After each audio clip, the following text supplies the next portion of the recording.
Fala galera, como é que tá? Tudo bem? Espero que todos bem aí, tá? Esse é o primeiro vídeo que eu tô fazendo para aula de Sociologia. Já vou explicar por quê, tá? E naturalmente você tem que ter a mesma recomendação que eu passei aí na aula de Filosofia, eu passo aqui. Tenta manter a sequência das aulas, né, a sequência da ordem dos trabalhos, das atividades, porque as coisas não são por acaso, né? Eu montei aí um esquema para suprimir aí essa ausência aí da aula presencial, para que a gente consiga aí, né, manter aí o conteúdo, o nível, né, das aulas de Sociologia, mesmo sendo à distância. Então tenta cumprir aí as etapas e passando por fase a fase, porque assim, esse bloco de 3 semanas, né, de aula à distância, né, é um bloco de 3 aulas que a gente fecharia todos os conceitos do Durkheim, que é o fundador da sociologia moderna. A gente falou um pouco sobre a história da fundação da sociologia numa aula, né, e a gente ficaria com esses outros 3 blocos para matar todos os conceitos do Durkheim. Tá? Então, como é uma aula muito conceitual, eu até falei para vocês em sala, uma aula meio chata, assim, uma aula de tipo, decora o que significa as coisas, eu deixei meio que umas orientações por Agenda Edu para vocês irem atrás, né? Vocês utilizariam a apostila de Sociologia com os capítulos e as aulas que eu indiquei para você extrair, né, a sua ideia dos conceitos, e eu faria essa aula de hoje, né, essa aula de agora seria uma espécie de uma revisão de todo o Durkheim. Eu vou bater todos os pontos com vocês, então é importantíssimo que você assista essa aula já tendo lido o texto, já tendo registrado no seu caderno, né, e na síntese todos os conceitos do Durkheim, todas as ideias, principalmente daquilo que você entendeu, o que é fundamental, tá? Então vamos lá, vamos bater o martelinho aí, vamos organizar. Agora eu vou dar o meu toque aí nos conceitos para a gente poder amarrar isso e poder manter aí a sequência do curso para a semana que vem. Beleza? Então a aula de hoje, portanto, é uma aula meio de revisão, é uma aula como se fosse uma instrução do professor para a gente revisar e ao mesmo tempo definir todos os conceitos do Durkheim. Eu coloquei nesse primeiro slide aí que você está vendo, nessa primeira tela, o nome, né, do Durkheim, a data, o contexto em que ele viveu, que é o contexto da pós-revolução industrial, de certa forma até chegando à segunda revolução industrial, ali no finalzinho da vida do Durkheim, nós já estamos na primeira grande guerra, tá? Mas o Durkheim ele produz, né, sobre os reflexos da Revolução Industrial já, né? Então o contexto não é o nascimento da fábrica, é a fábrica funcionando, como a gente falou na aula, já mostrando as suas garrinhas, né? Já mostrando o seu reflexo na sociedade. Então as patologias sociais que a gente já discutiu, causadas pela Revolução Industrial, já estão borbulhando e fervendo no governo, né? No contexto da vida do Durkheim. Tá? Então vamos passar aí rapidinho, né, por esses conceitos, né? Contexto, portanto, da Revolução Industrial. O contexto já, vamos dar uma arrumadinha aí, né, no slide, já no auge da Revolução Industrial. Já esse contexto não é o nascimento da Revolução Industrial, já é o funcionamento, os seus reflexos e o caminho para a próxima Revolução Industrial, que é justamente na década de 70 aí, né, nos primeiros, quando o Durkheim tem aí a sua juventude, ele já está vivendo o começo da segunda Revolução Industrial, tá? As duas principais obras do Durkheim, O Suicídio, uma obra muito polêmica, uma obra revolucionária para a época, a gente já falou em aula, onde o Durkheim ele ousa, né, culpar a fábrica, culpar a máquina pelo alto índice de suicídio nas cidades industriais. O Durkheim estudou especificamente para fazer a obra O Suicídio, Paris, né? Uma cidade que também já está, né, na sua Revolução Industrial. A Revolução Industrial já está aí nessa época, já se expandindo aí para pelo menos 4 grandes nações do mundo, né? A Alemanha, os Estados Unidos, a Inglaterra e a França. Tá? E já chegar ao Japão. ok? Então, o suicídio e regras do método sociológico, que tem até a capa deste livro lá na sua apostila, né, no seu texto da apostila, e é justamente o livro Regras do Método Sociológico que a gente vai começar os conceitos do Durkheim. O Durkheim, ele é o primeiro cara a chamar a atenção para essa questão da sociedade industrial, construindo uma série de patologias, de doenças sociais que são culpa da Revolução Industrial. Então ele vai trabalhar muito com a visão do desemprego, aquela velha, o clichêzinho, né, que a máquina rouba o trabalho, né, de tantos trabalhadores. Então você vai ter o desemprego, né, natural. O desemprego leva ao suicídio, o desemprego pode levar ao alcoolismo, o desemprego leva, né, ao trabalho infantil, o pai deixa de contribuir em casa, a criança tem que ir para o trabalho, né, cada vez mais cedo. O desemprego gera a droga, o jogo, né, nascem os cassinos, né, nascem as apostas. Né, no caso das mulheres, principalmente das mulheres, dos homens também tinham, mas mais as mulheres, prostituição. Né? Então você tem um avanço, a criminalidade, naturalmente. Né? O cara não tem dinheiro, ele vai roubar, né? Para viver, mais ou menos essa época das gangues. Né? Então a Revolução Industrial, ela cria esse lance. Eu não sei, tem até... Eu joguei pouco assim, mas eu conheço um pouco. Para quem joga, né, aquele jogo Assassin's Creed, né, tem um tal de Assassin's Creed Syndicate, né, que se passa justamente em Londres, né, na Grande Londres. E ali é um jogo que ganhou até o prêmio na época, né, de melhor de gráfico, né, por retratar a realidade com mais perfeição. É um jogo muito interessante, e para quem conhece, ali você tem a visão perfeita, né, da Inglaterra pós-Revolução Industrial. A Inglaterra das gangues, das tribos, do assalto, do roubo, do trabalho infantil nas fábricas, né, da prostituição, da luta de classes, né? Então o Durkheim, ele vai pegar essa Inglaterra, e no caso dele a França, né, borbulhando de patologias sociais, e vai falar: é preciso nascer uma ciência para estudar essa bagaça. Ponto. A gente precisa criar uma ciência para estudar essas doenças que estão nascendo graças à Revolução Industrial. E essa ciência é a sociologia. Então este livro, Regras do Método Sociológico, é muito bonito. E ele é fundamental, porque olha o nome do livro. Ele vai criar regras para se estudar sociologia. Então ele vai ser uma espécie de um manual de instrução de como nós, cientistas, e vocês, pré-cientistas, porque os alunos são também microcientistas, vocês vão trabalhar dentro da aula como pesquisadores, nós vamos ter que trabalhar a sociologia. Então é o seguinte, você olha lá a sociedade e fala: um cara matou o outro, a sociedade tem crime. E aí? Vamos lá, vamos analisar uma patologia. O que é uma patologia? Como isso estuda o crime? Como funciona? A gente vai ter que entender isso. Então, a sociologia, eu até falei para vocês no começo, ela é uma ciência um pouco depressiva. Por quê? Porque ela vai se debruçar apenas sobre problema, sobre coisa ruim. A gente vai olhar as coisas ruins, né, que a gente considera erradas na nossa sociedade, e a gente vai tentar entender. A gente vai estudar. E aqui uma questão muito interessante. Eu vou esperar os regras, senão eu vou me antecipar a coisas que eu não quero. Vamos lá. Então, vamos voltar, senão me embanando. O Durkheim, ele vai construir um livro chamado Regras do Método Sociológico, onde ele vai estruturar a sociologia como ciência. Ele vai criar uma espécie de um manual de instruções de como a gente vai analisar um problema, como identificar um problema, como analisar, como estudar ele, o que fazer com ele. Tá? Então vamos lá. Então, para se tornar uma ciência, a sociologia ela tem que trazer aí para o Durkheim, logo de cara, 4 conceitos básicos. Então, 4 coisas para começar a brincar. Tá? Então, para a sociologia se tornar uma ciência, ela tem que ser uma ciência neutra. Então, a neutralidade científica é fundamental. E aí está.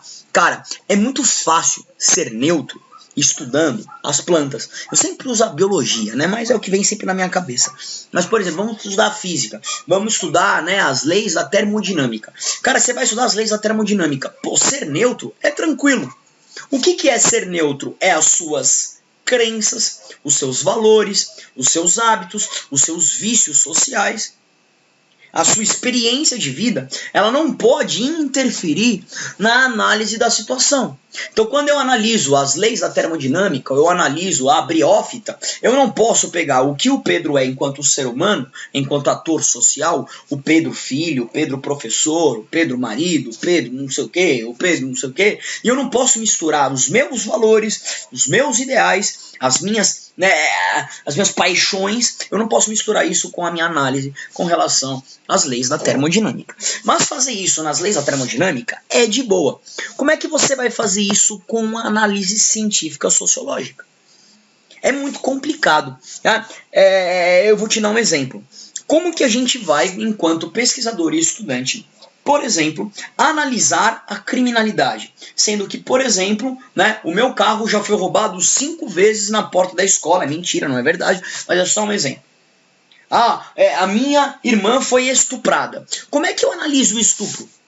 O meu primo sofreu bullying na escola e se suicidou. Pedro vai estudar o bullying. Como que eu vou ser neutro diante desta análise? Como que eu vou fazer uma análise sobre bullying se eu sofri bullying? Se eu pratico bullying? Ou se eu conheço o bullying de perto? Tá entendendo? Ser neutro na sociologia é fundamental e é dificílimo. Porque você praticamente faz parte do seu... Você vai estudar você mesmo. Quando a gente se debruça sobre os problemas da sociedade, nós estamos debruçando sobre os problemas da sociedade que nós vivemos. Eu vou pegar um exemplo. A análise que vocês fizeram sobre o filme Crash, lá, sobre a cidade, nós puxamos para o problema da nossa cidade que a gente vive. Então, quando eu analiso questões sociais de São Paulo, eu faço parte disso. Então, na minha análise, eu tenho que ser neutro. Eu tenho que fazer um estudo onde eu não posso me misturar. Ou seja, basicamente, eu não quero opinião. Você tem que estudar um problema social sem opinar.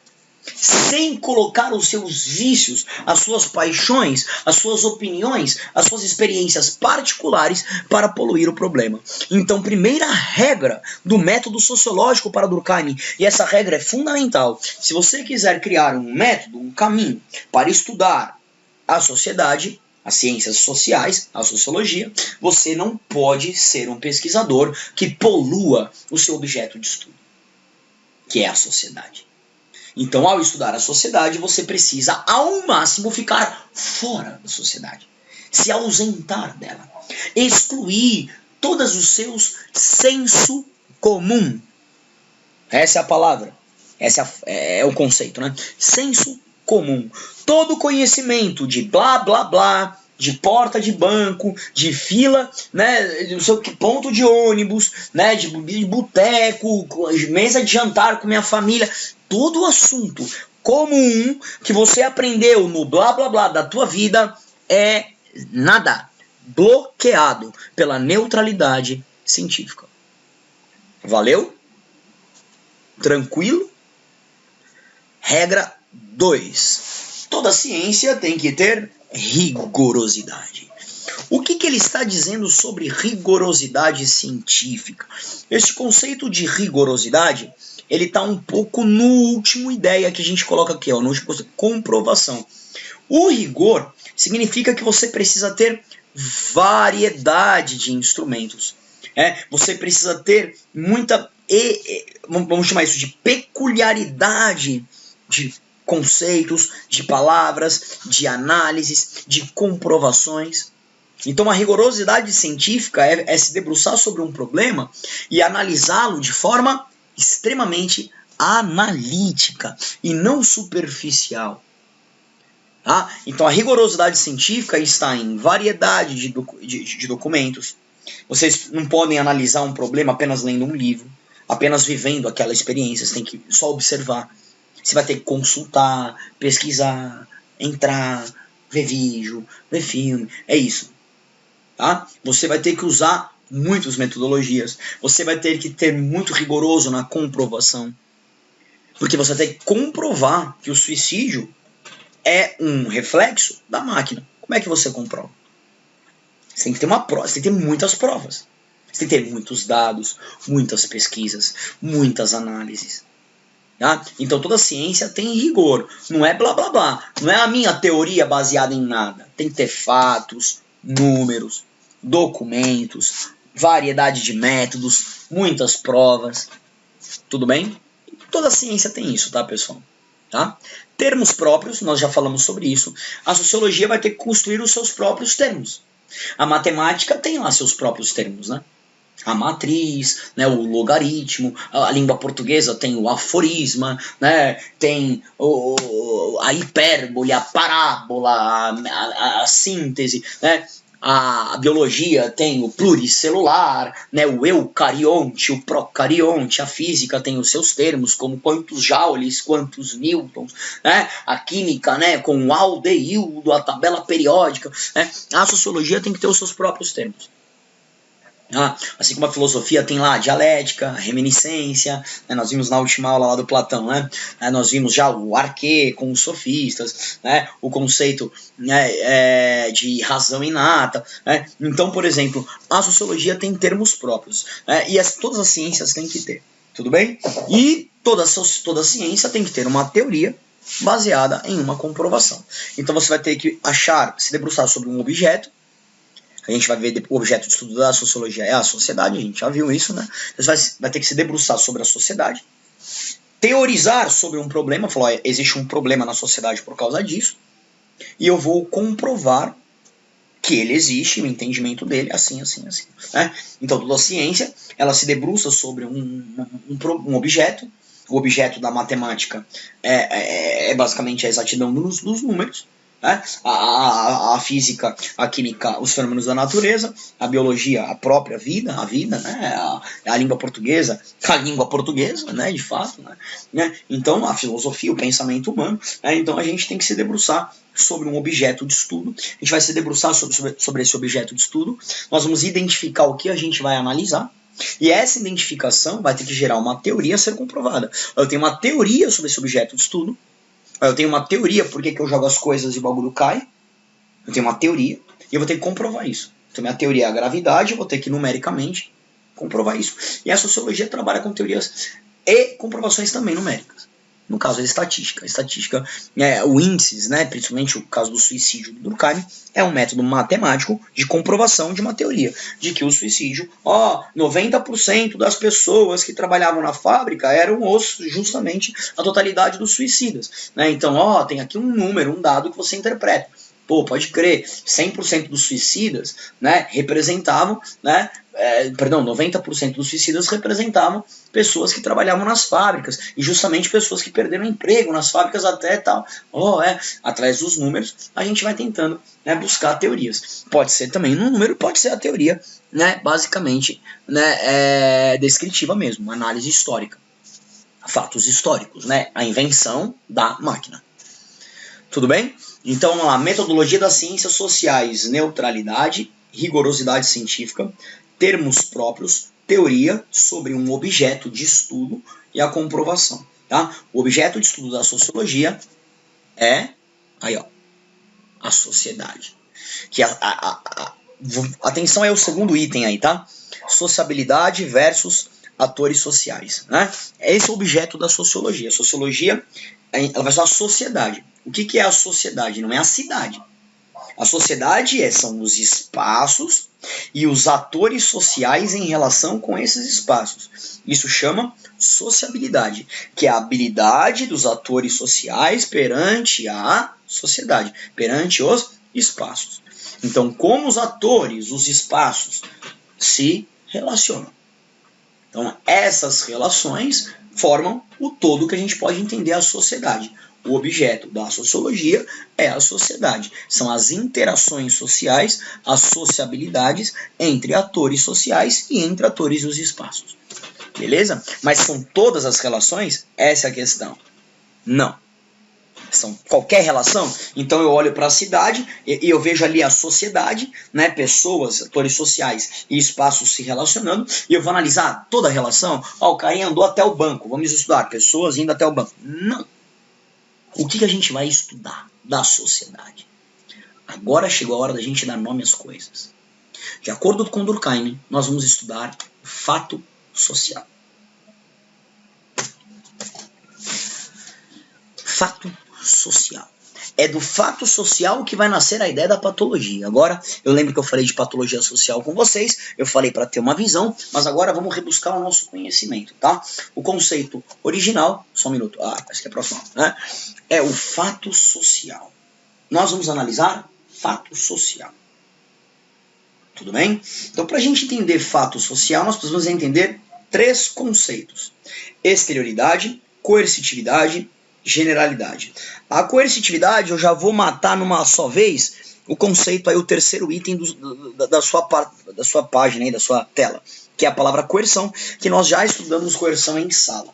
Tá? Então vamos lá. Então o que é um fato social? Segura a onda aí. Vamos analisar 3 ideias. De acordo com Durkheim, essas relações que a gente vai estudar na Fatores e Sociedade, primeira coisa, essas relações elas têm características de exterioridade. Então, se não for uma relação de exterioridade, eu não analiso. Ela tem que ter a característica da exterioridade. O que seria uma característica de exterioridade? Ela está exterior à vontade humana. Ou seja, nós não vamos analisar situações que são de vontade dos homens. Vontade das pessoas. As pessoas querem fazer aquilo. Dá para entender? Eu vou dar um exemplo. O mesmo exemplo que eu já dei para vocês. Aquele exemplo da sala de aula do cara comer com a mão. Cara, quando você vai lá e fala assim, eu chego num restaurante e pede o talher para comer, essa atitude que você faz ao comer um talher, ela é uma atitude exterior à tua vontade. Em momento nenhum você foi questionado ou perguntado se você quer ou não usar o talher. As pessoas nascem e você já fala para ela, come-se com talher. Esta decisão de comer com talher é uma decisão exterior à tua vontade. Isso não foi definido para você. Ninguém perguntou para você se você tem que ir para a escola. Por mais que seja um direito, senão vai tomar sanção, a gente vai entrar na instituição social. A instituição social, o governo, é uma instituição social que definiu como lei. Algumas coerções que a gente vai ver, algumas decisões viram leis. Outras não. Comer com talher não é uma lei, mas ir para a escola é. Virou lei. Nem sempre foi lei. Nem sempre as pessoas tiveram acesso à educação. Mas você não toma decisões. É exterior à tua vontade. Ninguém chegou para você e falou, e aí, amigão, você quer ir para a escola? Você quer estudar matemática? E aí, o que você acha de estudar geografia? Não, ninguém te perguntou nada, velho. Essa decisão é exterior à tua vontade. Fala a real. O que é da tua vontade, mano? Que praticamente decisão você escolhe na sociedade? É difícil. Então a sociologia ela vai analisar esse tipo de coisa. Então as relações que nós vamos ter que estudar, elas vão ter que ter necessariamente essa característica. Uma característica de ser uma ação social, uma interação social na sociedade, nos espaços entre as pessoas, que seja fora da vontade das pessoas, que seja exterior à vontade do homem. Vamos relembrar o exemplo do shopping lá que eu citei com vocês em sala de aula. Melhor, eu vou usar aquele lá que vocês até falaram pra mim lá das brigas no Parque Ibirapuera. Quando você veste lá a camiseta lá da escola X e vai lá no Ibirapuera e vê o carinha no parque, né, no caso, o carinha lá que tem a camiseta do outro colégio e sente raiva dele, essa raiva é exterior à tua raiva, velho. Quando você olha pra ele e fala, esse cara não era pra estar aqui, isso é o que a gente vai chamar de sentimento de massa. Você comprou uma ideia que veio de uma gangue, de uma comunidade que ninguém... Se você for... Quem decidiu? Quem decidiu? Quem decidiu? Você não vai para lugar nenhum. Essa lei de que aquele espaço do Parque Ibirapuera pertence à escola A e a escola B tem que estar no espaço C... Essa regra, ela nasceu das relações humanas. Ninguém chegou lá e falou assim, vamos fazer essa lei nova aqui, eu sou o deputado federal. Não existe isso. Isso é exterioridade.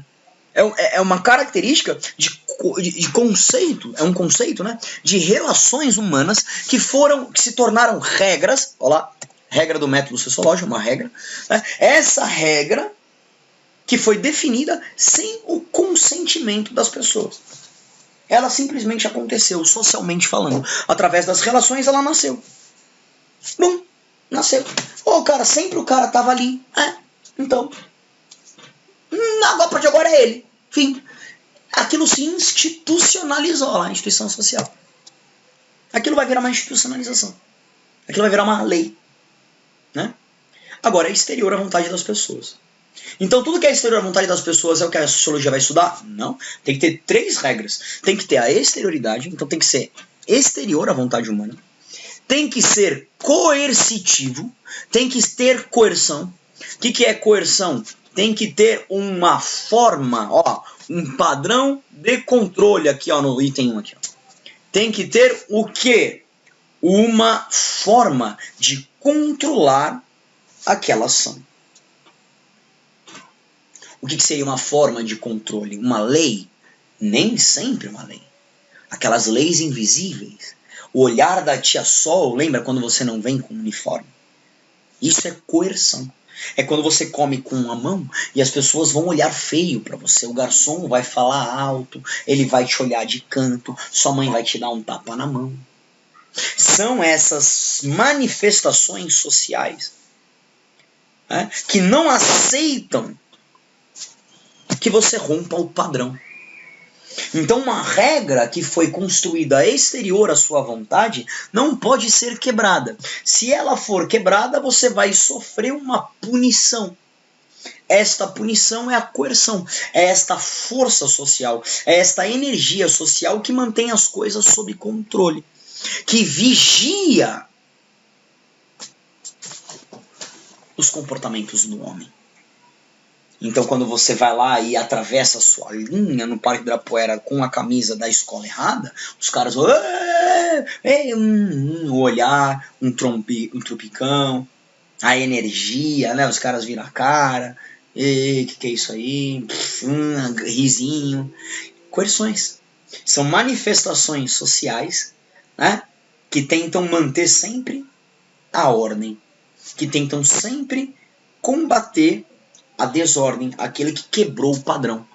Você tem um padrão na sociedade, o que quebra o padrão sofre coerção, sofre essa energia, essa força social, que não necessariamente é uma lei, uma punição legal. Vai preso. Não, é um olhar, é uma manifestação humana, é uma manifestação do próprio homem, corporal, um xingamento, um olhar, um barulho, um som, uma risada, né? Só o corpo, né? O corpo fala, né? E aí ele vai tentando controlar a sociedade.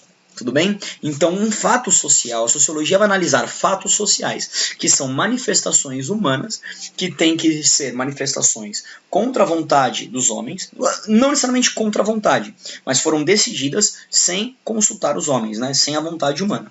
As regras estão feitas sem a participação dos homens. Elas já estão prontas. É o que o Durkheim fala, quando a gente nasce, a sociedade está pronta, a gente só vive nela.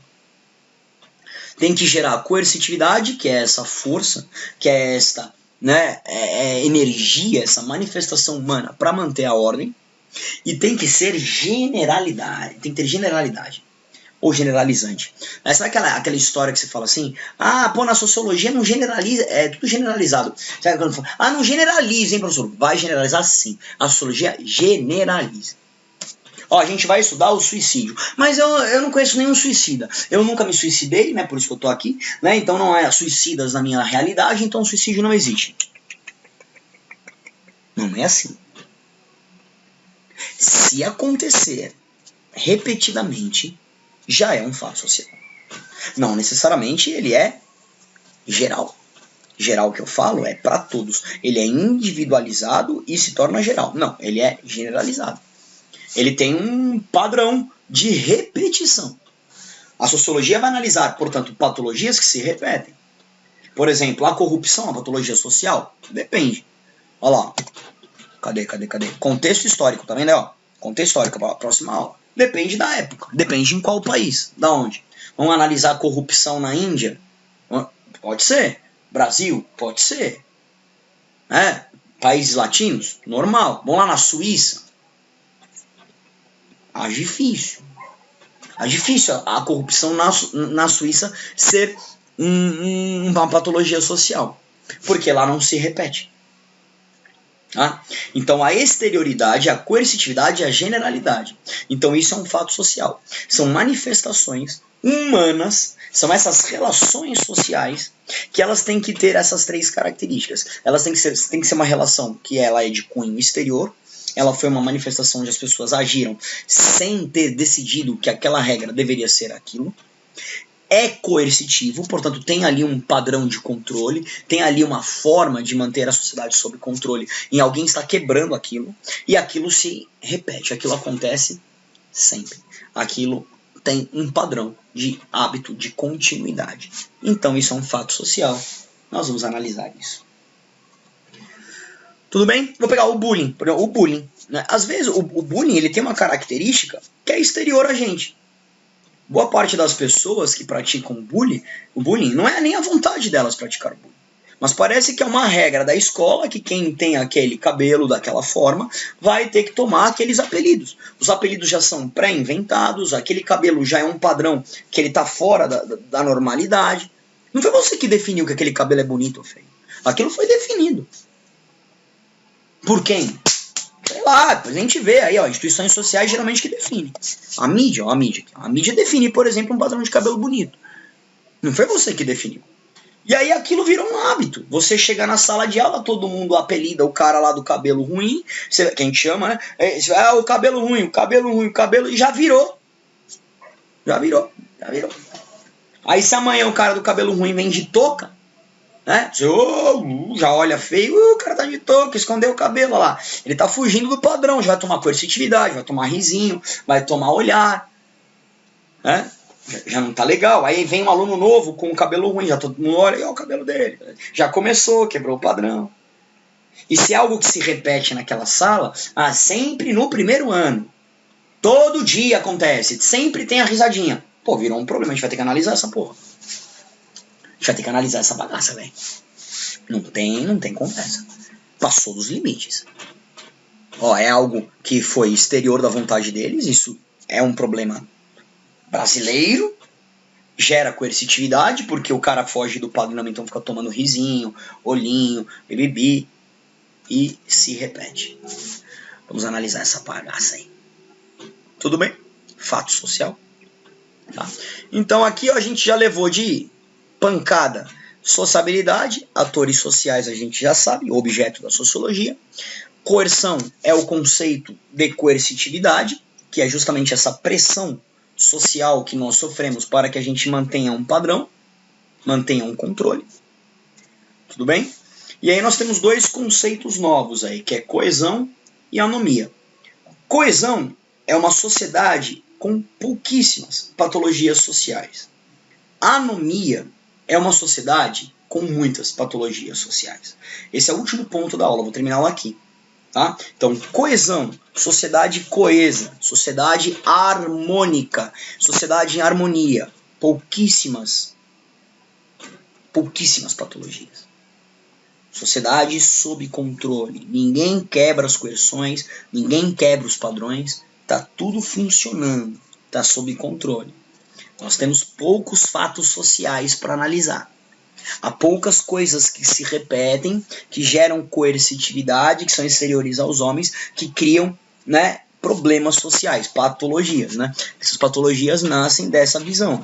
Ó, o cara rompeu o padrão, mesmo com a coercitividade não está assegurando. A tia Sol olha todo dia feio, toma a bronca da Ana, o pessoal olha o cara sem o uniforme, mas ele vem sempre sem o uniforme.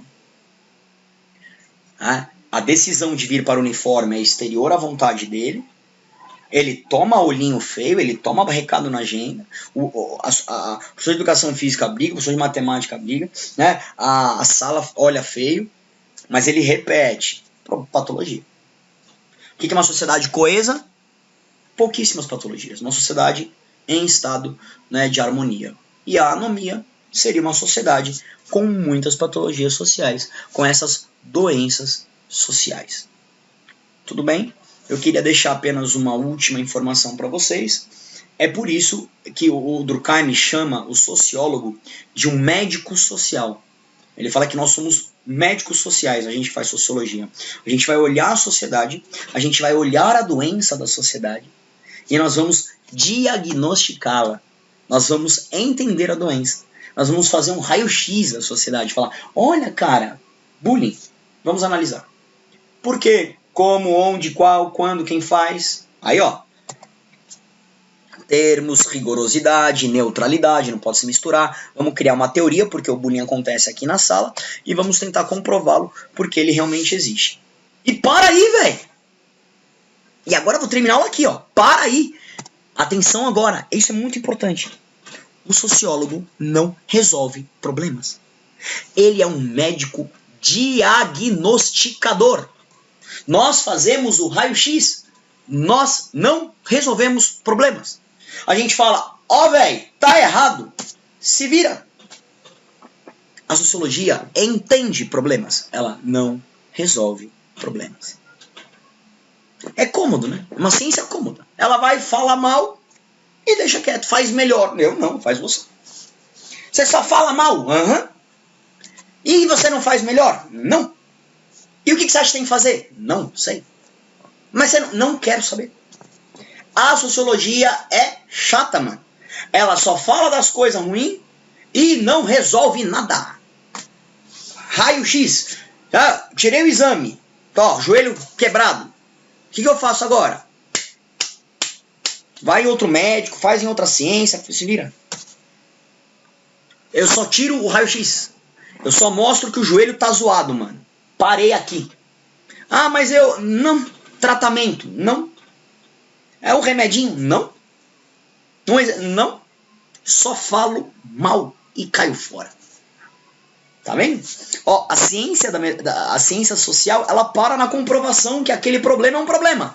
Acabei de comprovar. O suicídio é um problema. Pronto. Próxima etapa. Analisar outro problema. Tô nem aí. Ah, mas o suicídio é grave. E aí, cara, o que você acha que tem que fazer? Não acho nada. Nós, enquanto seres humanos, nós vamos discutir soluções. Mas a sociologia, como ciência, para aí. Se a gente querer arrumar o problema do bullying na sala de aula, nós não estamos fazendo mais sociologia. A gente está fazendo qualquer coisa, você chama o que você quiser. Atitude humana, solidária, uma intervenção, chama o que você quiser, velho, inventa.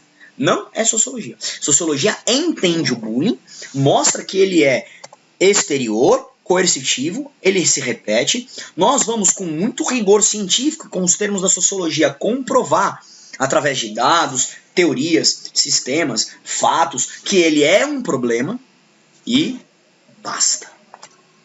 Tudo bem? Tudo bem. Então vamos passar a limpo esses conceitos, revisem os conceitos, que na aula que vem nós vamos começar com alienação, transgressão e vamos para a instituição social, que é a aula passada. Então eu vou te dar ao todo 4 aulas. Essa é a quarta, na verdade, 5 aulas. Que são 2 aulas vídeo, uma já dei em sala, e 2 de pesquisa. Uma na sala, que foi o comecinho da sociologia, essa e a próxima aula, e 2 aulas que a gente já teve, que vocês vão ter que mandar bala. Então, para a próxima aula, mantém esses conceitos definidos e já vai para a instituição social, já tem aí alienação, transgressão, sanção, tudo pronto. O que você não tem para a próxima aula é mídia como instituição social, que esse é já o nosso próximo passo. Valeu, galera. Espero aí qualquer dúvida. Eu vou botar para vocês no Agenda Edu o meu e-mail particular. Eu acho que eu já falei isso no vídeo de filosofia. Mas vou repetir. Qualquer dúvida, se comuniquem comigo e até a próxima. Valeu? Boa quarentena a todos aí. Até a próxima.